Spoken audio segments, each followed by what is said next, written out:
Okay, class, today we're going to be telling the story of Little Red Riding Hood. So Little Red Riding Hood lived in a beautiful little town right next to the forest. She used to go and visit her grandmother often, and she decided that she would make her a beautiful hood to wear while she rode her bike to go and visit through the woods. So Little Red Riding Hood put on her cape, and she loved it so much.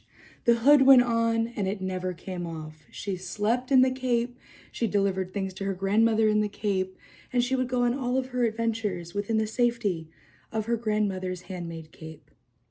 So one day, she was at home and her mother replied to her and said, "Well, your grandmother's not feeling very well today. Would it be possible for you to bring her a picnic?" To which Little Red Riding Hood responded, "Oh, absolutely, I would love to." So Little Red Riding Hood gathers up her gear, she gets on her little bike, and she realizes that she doesn't have her hood. She runs back into the house, puts her hood on, goes back outside to her bike, and she's off. As she's going through the forest, the sounds and the smells are just washing over her, and she's enjoying her bike ride. A little while later, she starts to hear a really loud rumble in the forest, and hears, "Oh!" She stops in her tracks, pulls down her hood. She listens again. She hears the pitter-pattering through the woods as well as several sticks breaking. Crack, crack, crack. She looks to her right and she sees a wolf. Not only just a wolf, but a wolf who speaks. He says, "Well, where are you going now? I smelled you from very far away."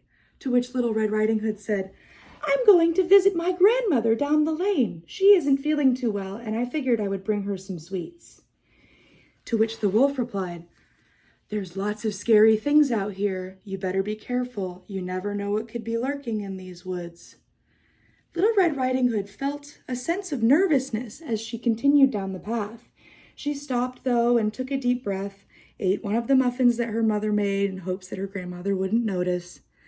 She stopped to smell the flowers, picked a few for her grandmother, and went on her way.